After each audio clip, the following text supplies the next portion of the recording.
கிழக்கு காசாவில் மக்களை உடனடியாக வெளியேறுமாறு உத்தரவு. இஸ்ரேல் தனது அனைத்து போர் இலக்குகளையும் அடைய தொடர்ந்து போராடும் நெதன்யாகு தெரிவிப்பு. உலகளவில் 6000க்கும் மேற்பட்ட வேலைகளை குறைக்க உள்ள சீமென்ஸ். சீனாவை நோக்கி திரும்பும் வங்கதேச நாட்டினர். நாளை வரை விளக்கமறியலில் வைக்கப்பட்டுள்ள தேசப்பந்து தென்னகோன். வபா செய்தி நிறுவனத்தின்படி நப்லஸின் அல்ஜான் அகதிகள் முகாமில் இஸ்ரேலிய சிறப்பு படைகள் ஒரு கொடிய ரகசிய தாக்குதலை நடத்தியுள்ளன. இன்று காலை இஸ்ரேலிய படைகள் ஒரு வாகனத்தின் மீது துப்பாக்கிச்சூடு நடத்தியதில் முகாமில் இருந்து ஒரு பாலஸ்தீனர் கொல்லப்பட்டதாக பாதுகாப்பு வட்டாரங்கள் மேற்கோள் காட்டின. இஸ்ரேலிய படைகளுடனான மோதல்களில் மேலும் 3 பாலஸ்தீனியர்கள் காயமடைந்ததாக அது குறிப்பிட்டது. இஸ்ரேலிய படைகள் தங்கள் சோதனையின் போது பல வீடுகளுக்குள் நுழைந்து பலரை கைது செய்ததாக அந்த நிறுவனம் குறிப்பிட்டுள்ளது.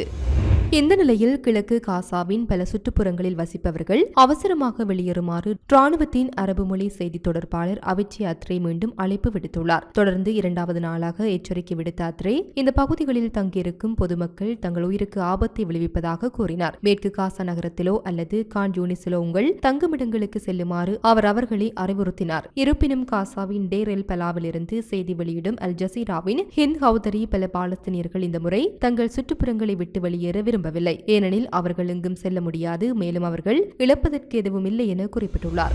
மேலும் பாலஸ்தீன மத்திய புள்ளி விவர பணியகத்தின்படி காசாவில் இஸ்ரேலிய தாக்குதல்கள் காசாவின் 85% நீர் மற்றும் சுகாதார வசதிகளை முழுமையாகவோ அல்லது பகுதியாகவோ செயலிழக்க செய்துள்ளன. இதன் விளைவாக போர் தொடங்கியதிலிருந்து காசாவின் நீர் விநியோகம் 65% குறைந்துள்ளது. இதனால் குடியிருப்பாளர்கள் ஒரு நபருக்கு ஒரு நாளைக்கு 3 முதல் 5 லிட்டர் மட்டுமே தண்ணீர் குடிக்க வேண்டியுள்ளது என்று பணியகம் தெரிவித்துள்ளது. இது உலக சுகாதார அமைப்பின் அவசர நிலைகளுக்கான குறைந்தபட்ச மனிதாபிமான தரநிலையான ஒரு நபருக்கு ஒரு நாளைக்கு 15 லிட்டர் என நிர்ணயிக்கப்பட்டுள்ளதை விட மிக குறைவு என சுட்டிக்காட்டியுள்ளது.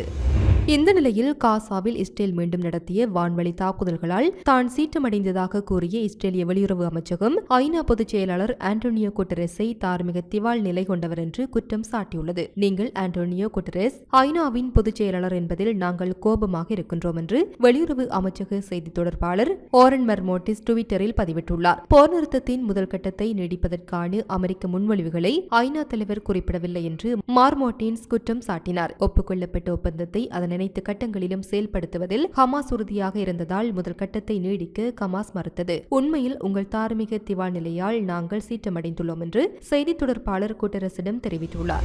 இந்த நிலையில் ஹமாஸை அழிப்பது மற்றும் காசாவில் எதிர்காலத்தில் எந்த பங்கையும் வகிக்காமல் பார்த்துக் கொள்வது உட்பட இஸ்ரேல் தனது அனைத்து போர் இலக்குகளையும் அடைய தொடர்ந்து போராடும் என்று நெதன்யாகு பலமுறை கூறியுள்ளார். தோகோ பட்டதாரி படிப்புகளுக்கான நிறுவனத்தின் இணை பேராசிரியரான தாமர் கர்மவுட் அரபு நாடுகளின் ஆதரவுடன் பாலஸ்தீனியர்கள் மறுசீரமைக்கப்படாவிட்டால் போரில் இருந்து வெளியேற ஒரு வழியை காணவில்லை என்று அல் ஜசீராவிடம் கூறினார். ஹமாஸ் மற்றும் பத்தாவுடன் பாலஸ்தீன தலைமையை மீண்டும் உற்சாகப்படுத்த வேறு அரசியல் விருப்பங்களை காண வேண்டும் என்று கர்மவுட் கூறினார். பாலஸ்தீனியர்களிடமிருந்து அரேபியர்களிடமிருந்தும் எங்களுக்கு சில புதிய யோசனைகள் தேவை. ராணுவ ரீதியாக பாலஸ்தீனியர்கள் இப்போது இருப்பது போல் போரை தொடர முடியாது என்று அவர் மேலும் கூறினார்.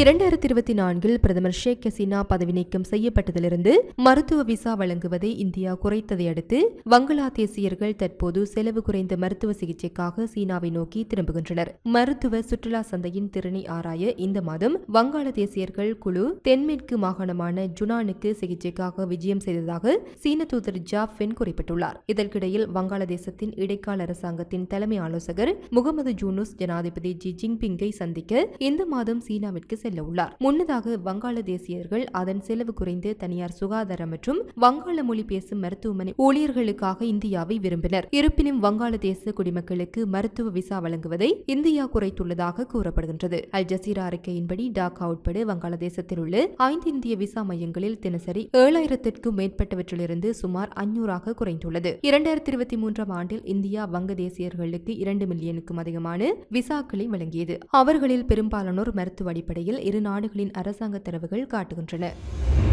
மாதத்திற்கு 5000 ரியாஸ் அதாவது 881.35 அமெரிக்க டாலர்களுக்கு மேல் மொத்த சம்பளம் இல்லாத நபர்களுக்கு வருமான வரியிலிருந்து விலக்கு அளிக்கும் திட்டத்தை பிரேசில் அரசாங்கம் நேற்றைய தினம் அறிவித்ததாக உள்ளூர் ஊடகங்கள் செய்தி வெளியிட்டுள்ளனர். தற்போது பிரேசிலின் வருமான வரி விலக்கு வரம்பு 2824 ரியாஸ் அதாவது 497.78 டாலர்கள் ஆக உள்ளது. இது ஒரு நடுநிலை திட்டம். இது நாட்டின் வரிச்சுமையை 1% கூட அதிகரிக்காது. நாங்கள் செய்வது திருத்தங்களை செய்வது மட்டுமே என்று பிரேசில் பிரேசில் ஜனாதிபதி Luiz Inacio Lula da Silva கூறினார். 2022 ஜனாதிபதி பிரச்சாரத்தின் போது லூலா அளித்த வாக்குறுதிகளை இந்த மசோதா நிறைவேற்றுகிறது. இந்த நடவடிக்கை ஏற்கனவே வரி விலக்குக்கு தகுதி பெற்று 10 மில்லியனுக்கும் அதிகமான தொழிலாளர்களுக்கு கூடுதலாக 13.4 மில்லியன் முறைசாரா தொழிலாளர்கள் அல்லது பிரேசிலில் உள்ள அனைத்து முறைசாரா தொழிலாளர்களில் 32% பேருக்கு பயனளிக்கும் என்று நிதி அமைச்சகம் தெரிவித்துள்ளது. இந்த ஆண்டு சட்டம் அங்கீகரிக்கப்பட்டால் புதிய விதி 2026 நடைமுறைக்கு வரும் என்று அமைச்சகம் தெரிவித்துள்ளது.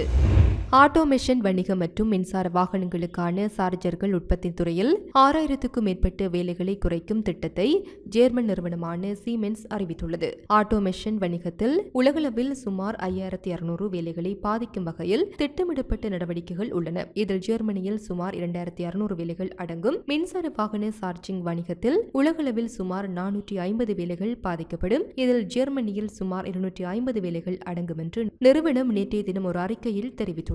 அதற்கு முந்தைய நாள் ஆட்டோமொபைல் தயாரிப்பு நிறுவனமான ஆடி 2029 ஆண்டுக்குள் 7500 வேலைகளை குறைக்க திட்டமிட்டுள்ளதாக ஜெர்மன் ஊடகங்கள் செய்தி வெளியிட்டன.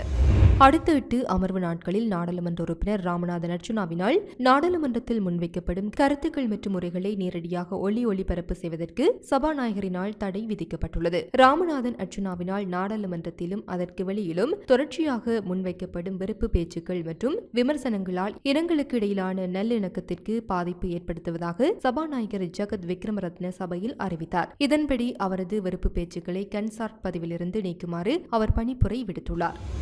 காவல்துறை மா அதிபர் தேசபந்து தென்னகோன் நாளை வரை விளக்குமறியலில் வைக்கப்பட்டுள்ளார். பிடியாணை பிறப்பிக்கப்பட்டிருந்த நிலையில் தலைமறைவாக இருந்து காவல்துறை மா அதிபர் தேசபந்து தென்னகோன் இன்று முற்பகல் மாத்தறை நீதவான் நீதிமன்றத்தில் சரணடைந்தார். வெலிகம பிளேன பகுதியில் உள்ள விருந்தகம் ஒன்றுக்கு முன்பாக 2023 டிசம்பர் 31 இடம்பெற்ற துப்பாக்கிச் சூட்டு சம்பவம் தொடர்பான வழக்கில் அவர் உள்ளிட்ட 8 பேருக்கு எதிராக கடந்த பிப்ரவரி 27 மாத்தறை நீதவான் நீதிமன்றம் பிடியாணை பிறப்பித்திருந்தது. இந்த நிலையில் குறித்த வழக்கு நாளைய தினம் மீண்டும் விசாரணைக்கு எடுத்துக் கொள்ளப்படவுள்ளதாக நீதிமன்றத்திற்கான எமது செய்தியாளர் தெரிவித்துள்ளார்.